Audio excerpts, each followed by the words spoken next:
This is an unfun video to make. In college, my gay best friend and I joked that if we hadn't found love by 40, we'd have a baby with each other. 20 years later, I'm pulling the ripcord. From deciding on solo motherhood to choosing IVF, I'm Meredith, and this is the backup plan. This has been a really weird and strange journey so far. It continues to be. And the plan has been to go ahead with August. That might shift slightly, and we'll talk about that next week. My heart's beating really fast. Not fast, heavy. So, I mentioned in past episodes that I didn't really have much of a reaction to the hormones that I was taking, and that's true. When I finished everything up, I would say like a week and a half after my egg retrieval, I felt a strange feeling in my left breast. I couldn't it's hard to kind of share what the feeling is. It was deep in, and it was kind of pinchy. Using the word was doesn't really fit because I still feel it. I figured that it was a reaction to the hormones. I thought, you know what, this is just your body's doing some kind of weird things as things settle down. But I did put it on my list of things to chat with the doctor about.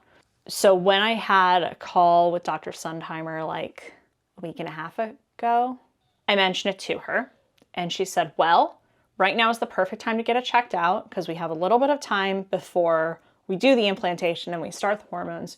So I'm going to order a mammogram for you. I actually had a really funny exchange with her because I said to her well, I know you're not an OBGYN or anything, because I don't know, in my head, I was just she's a doctor of fertility. And she goes, well, actually, I am an OBGYN. And I was like, oh, yeah, cool. I keep reminding her all the time, I'm just a theater major. I don't know. So she ordered a mammogram for me. I was really surprised at how quickly I was able to get it made. For some context, when I was 18, right before college, I had a little lump in my right breast, and I thought it was always there. I never remember a time of not having it, so to me it was just a normal thing.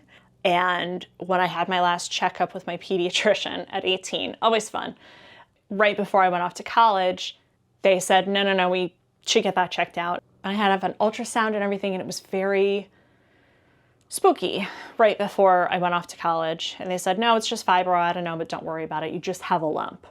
It's not a big deal. So I've had that checked out once or twice since then, and nothing has changed with it. So I was told by my doctor that having a mammogram starting at 40 was really important to do. And looking at the timeline of getting implanted, I would be pregnant while I was 40. So getting a mammogram right before it didn't seem inappropriate, right? It was scary to go in. This was on Wednesday, the 17th of July. It's just not fun.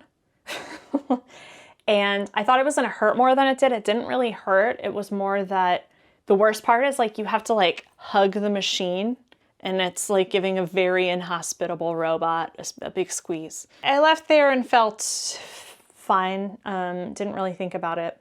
And it was Wednesday late afternoon. On Thursday morning at about 8:30, I got a call back to say that they found something unique and they wanted to have another look at it and asked if I could come in the next day. And that this time I'd be going to a hospital because it went from being a routine check to a diagnostic. When I get news, what are the different responses? Fight, flight, freeze, or fawn? I think are the four now. It used to just be fight or flight, but now there's more things to do.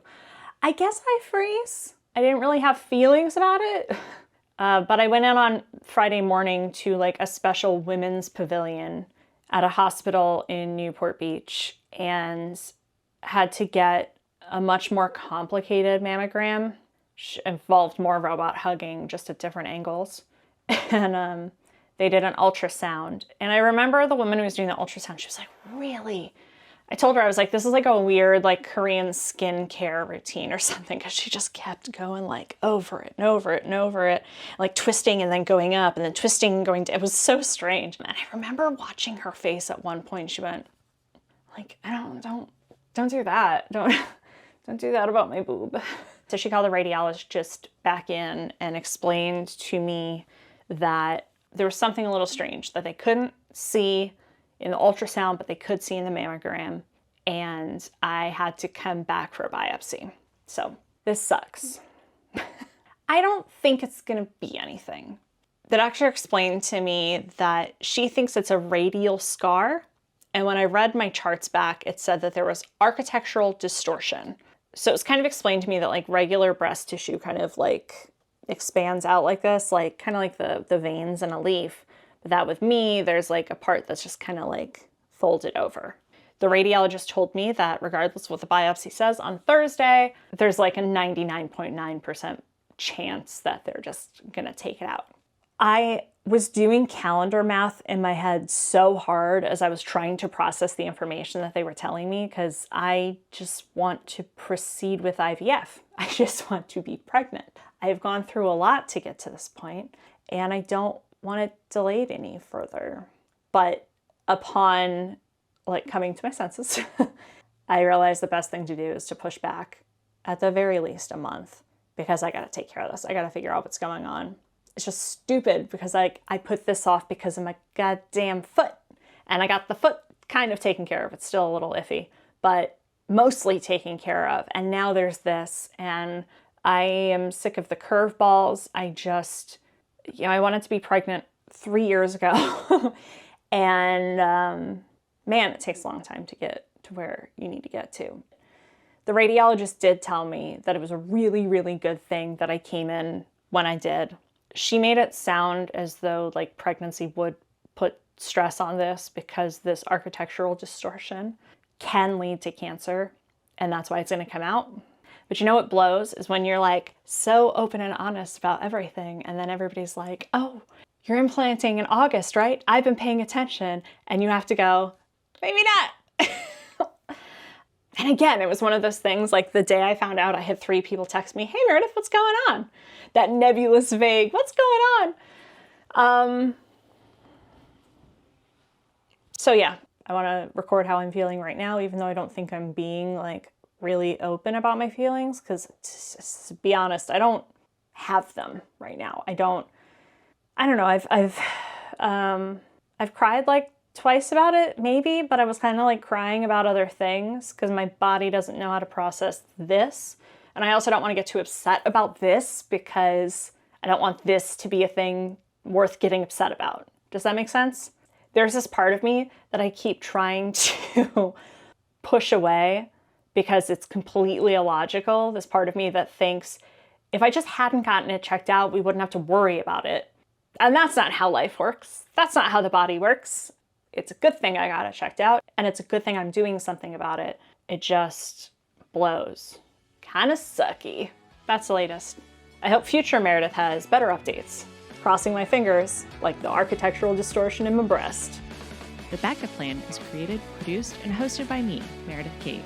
Julian Hagans is my co-producer. You can find us on social media at Backup Plan Pod. The best place to get updates is to sign up for our newsletter at backupplanpod.com, where we also post all episodes, show notes, and transcripts. Thank you for listening.